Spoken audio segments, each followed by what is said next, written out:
Welcome, everybody. Once again, it is back from the Lazarus pit because it died. No, it didn't die. All right. Hey, everybody, casting for two. Welcome. Your host Chris here. I'm that guy. Just want to thank everybody for being so patient. Unfortunately, I had to work. I mean, not unfortunately, but I was working my other job, which was kind of demanding more time for me. Therefore, I would come home and just go to sleep and wouldn't have time to do anything else, which I really got sad because I love doing the podcast and I love chatting with everybody. So the fact that I missed a couple months is not cool for me, but it was something I needed to do, and I thank you. But I'm back now, so all is good. I'm going to get the interview train rolling. Roll. Yeah, Fred Durst, thank you very much. But this is episode 59 for you, coming right at you. These are one of the episodes that unfortunately I had recorded a long time ago and has yet to be released until right now, this second. And it's with a wonderful person, wonderful man. His name is Grant Shapiro. He is a DJ out in the world. I was going to say Los Angeles, but you know what? He's a product of the world. Everyone gains from him. We had a great talk, and so awesome, and I want to have him back on the show again whenever he wants. But you know what? I'm tired of talking, even though I haven't talked for a while. But you know what? Let's just get into this episode. So sit back, relax, and listen to me talk to Grant about music and schnuff. And Chris, I thank you, and please cue the music, please.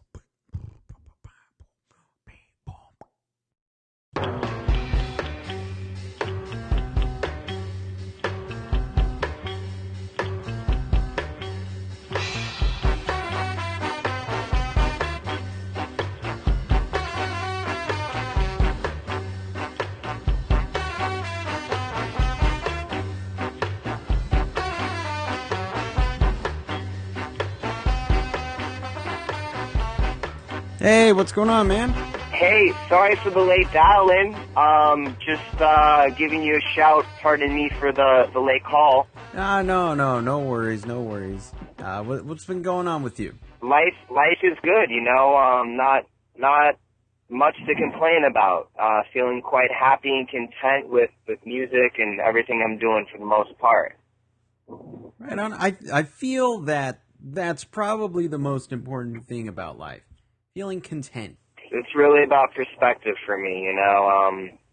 I'm blessed in a lot of ways, so there you go. Grateful. There you go. I wish more people had that attitude. Well, we gotta, you know, it's like when that plane goes down, they say on an airplane that you assist yourself first with that air mask, and you assist someone else after. So, you know, we gotta take care of ourselves and, you know, do the best we can do. Oh my gosh, you are just a guru of positivity. I love it. So you got to be in this world, man. It's helped me with my music, my personal life, and just everything. You know, positivity breeds positivity. So I'm excited to chat with you because I've had many people on the show, the cast, and I've never had a DJ, and I've always wanted to have a DJ on. Great, yeah. I've been doing this for quite some time, so, you know, nothing's off topic for me. All right, sounds good. I'd like to dive into your background a little bit. Where did you get the music bug? You know, just growing up, I had a babysitter at the time, and I just remember listening to, like, Jane's Addiction and Guns N' Roses, but I also heard stuff like Ice Cube's first album, and as much as I like the rock stuff, I was like, wow, this gangster rap, the funky, hard-hitting beats, I love this. And what is that sound around the chorus? What is that little scratching thing I'm hearing? What's that all about? So that was the first time I was exposed to music, and as time progressed, I just became really obsessed with it, and just never looked back, and it was just always a big part of my life since that day. Mm-hmm. Okay.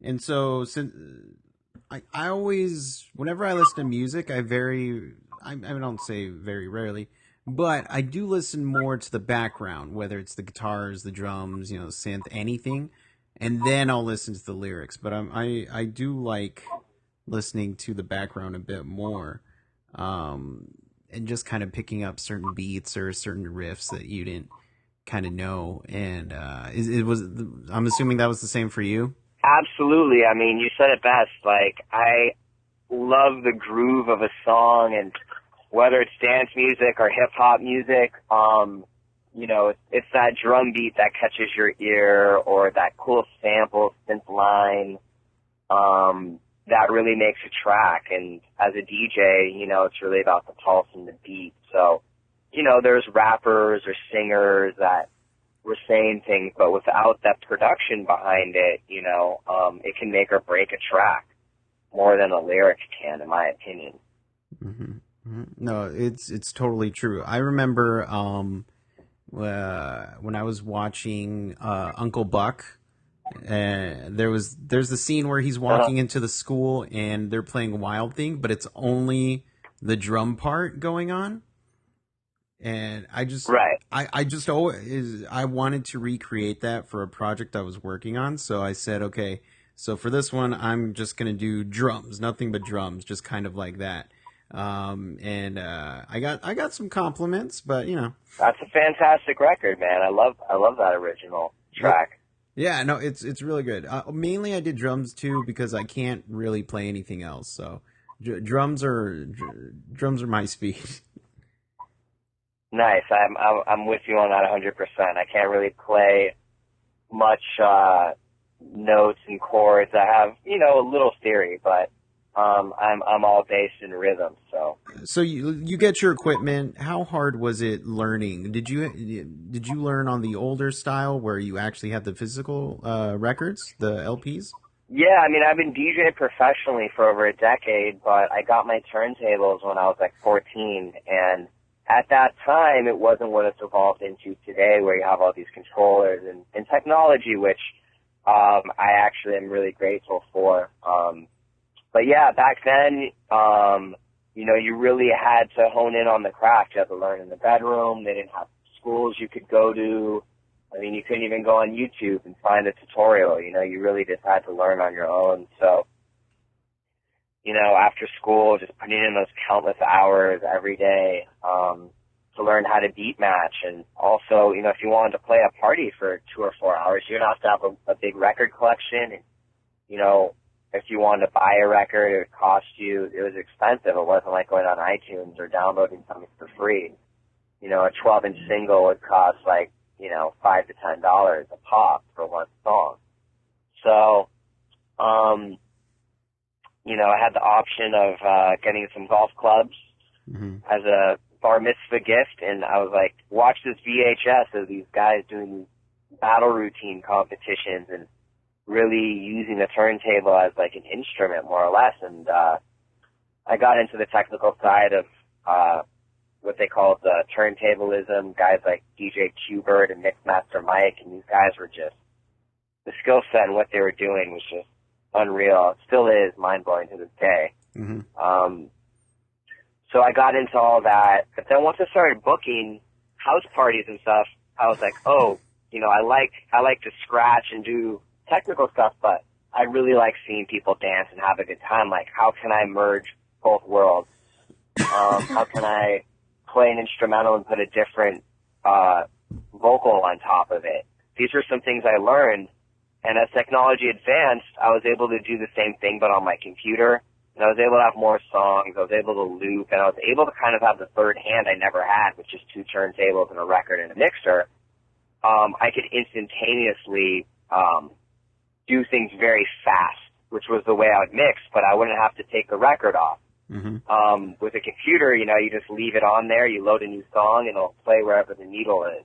So you don't have to, go back to the old school way of queuing up records. And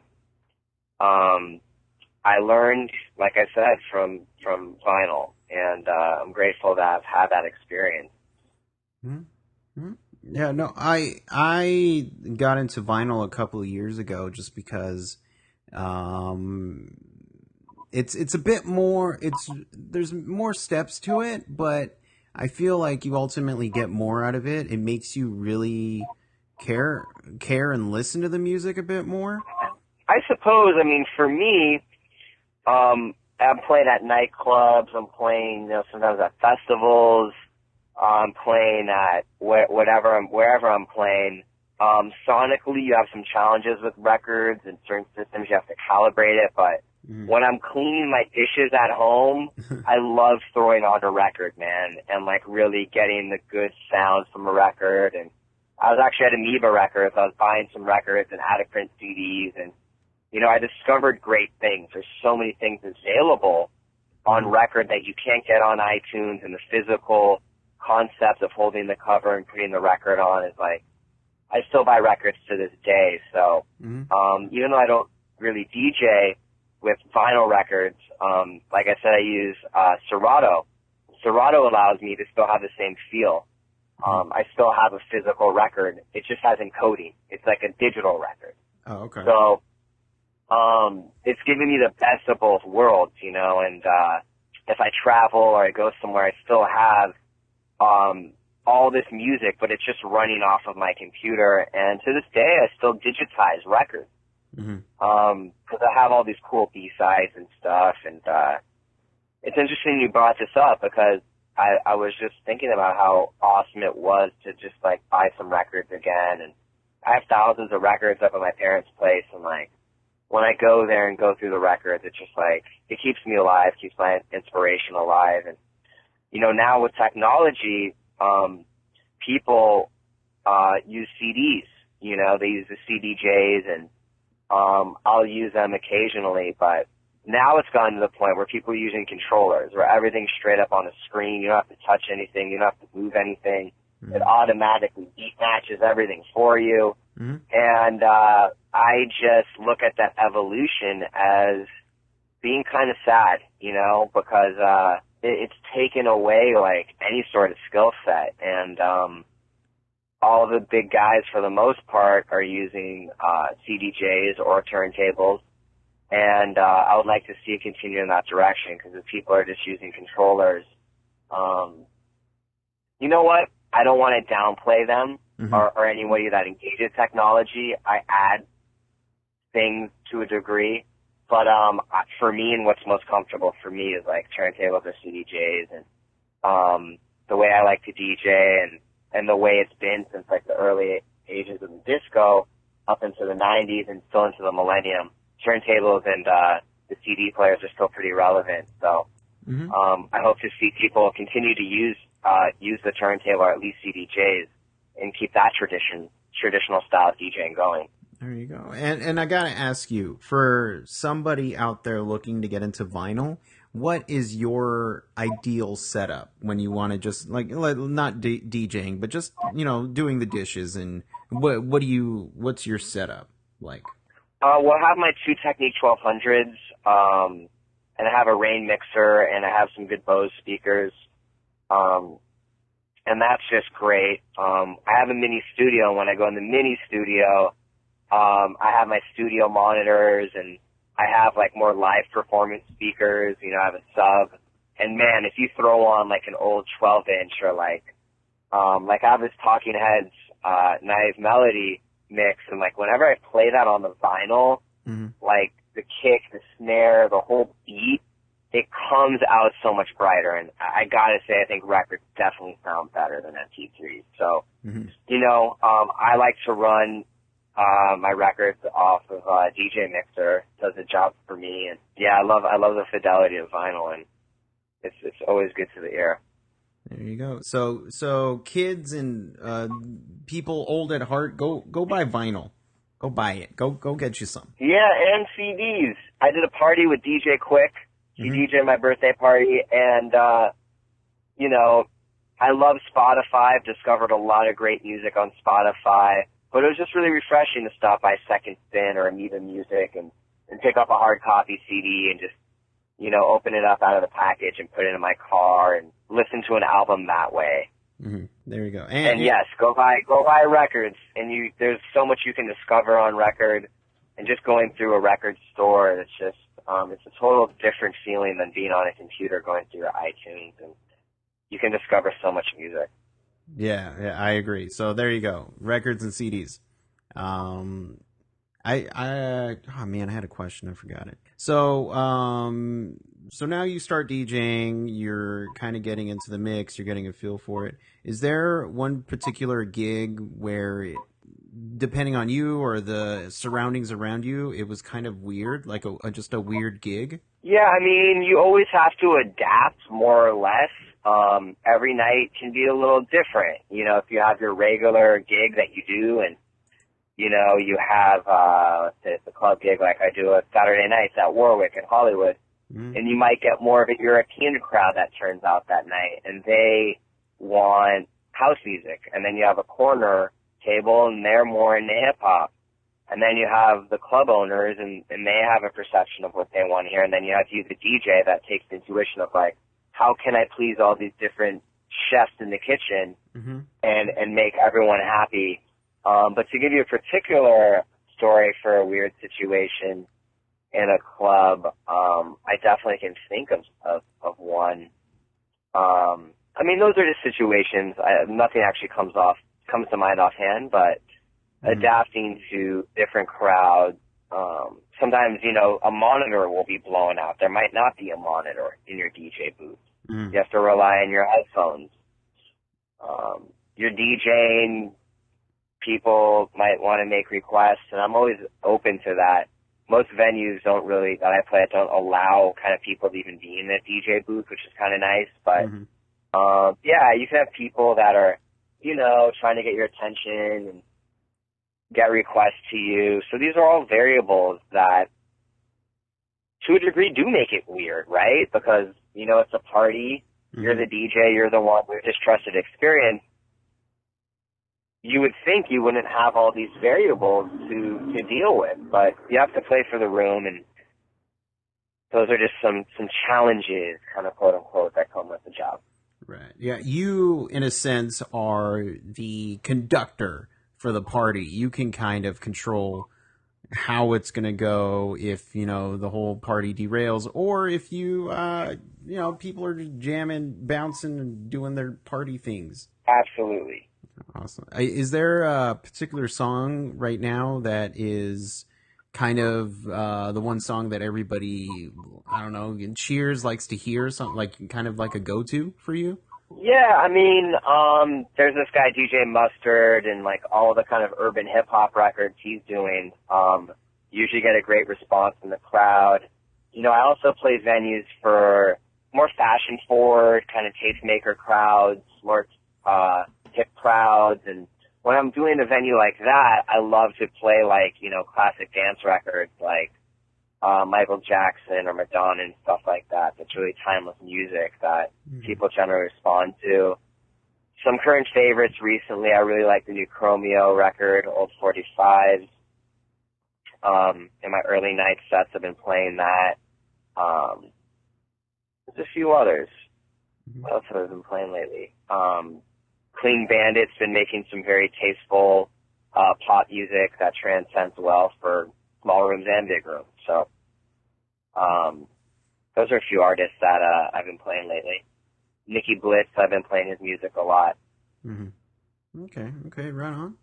I wish I knew any of those bands, but I'm so detached from the world around me, I have no idea who Chromeo is. You should check them out, man. I mean, I think they do a good job of bridging like an old 80s retro funk R&B sound with a current dance sound, and they have a song that's actually like on the top 40s, and I support the kind of music they make and what they're doing. So cheers to them.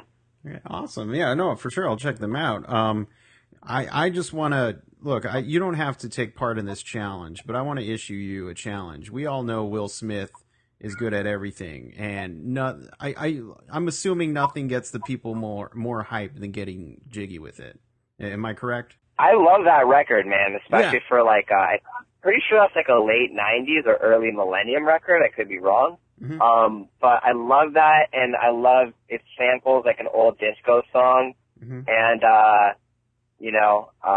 I love getting jiggy with it. And his DJ Jazzy Chest is, a phenomenal DJ. So that's a great record, man. I love playing throwbacks. So. There you go. Okay, so I agree with you. Jiggy with it, yeah. Awesome. See, like, I was making fun of a coworker because they had music playing while we work, and one of the songs was Miami. Nothing wrong with Miami, but I was like, look, it's no getting jiggy with it. Let's be honest. Yeah, man. I think getting jiggy with it is like the A side, and Miami is the B side. I agree. Yeah. Getting jiggy with it set the tone, and they kind of piggy banked off that one for Miami. But yeah, those are both good records, man. I love Will Smith as like an artist from back then, and his acting career and everything. He's an all around, like you said. There's nothing he can't do. Exactly. I'd love to hear a new record from Will Smith. If you're listening, Will, we want a new record, man. Give us a new version of Getting Jiggy with It. 2014 remix. You know it's got to be probably dubstep though, right? You got to listen to the current trends, or make new trends. Don't follow them, but be in tune with your audience and see what people want as an artist. Make what you feel is right, and those are my thoughts on that. There we go. So we can expect a new album from Will Smith in the coming years, and it's all thanks to you and I. Yeah. And for people at home who would like to, follow you, listen to you, any of your mixes, anything like that, where can they do that? The best way to reach my music is through SoundCloud. Mm-hmm. Also, I have a website, www.djgrantshapiro.com. I have music there. Moving towards the end of the year, I've been working on so much music lately and different remixes. But I'll have something out, at least available for download as of now. You can check the Hypem charts moving into December, and you'll see some Grant Shapiro remixes up there. There we go. So I've had a blast chatting with you, and I hope if I'm ever in wherever you are, we meet up and you can play Getting Jiggy with it for me. 100%, man, and thanks for taking out time and showing some interest. Castingfor2.com. This is DJ Grant Shapiro giving you guys a big shout out. Chris, thanks for the interview. Will Smith, we love you. You can also stay in tune with me on Instagram, Grant_Shapiro, and Twitter, Grant_Shapiro. But anytime you want to come back on, just let me know, all right, man? Sounds good, Chris. Enjoy the weekend, and thanks for the interview, brother. Stay in tune with me, and I'll stay in tune with you. Have a good one. All right, sounds good. Take it easy. Adios. All right, bye-bye.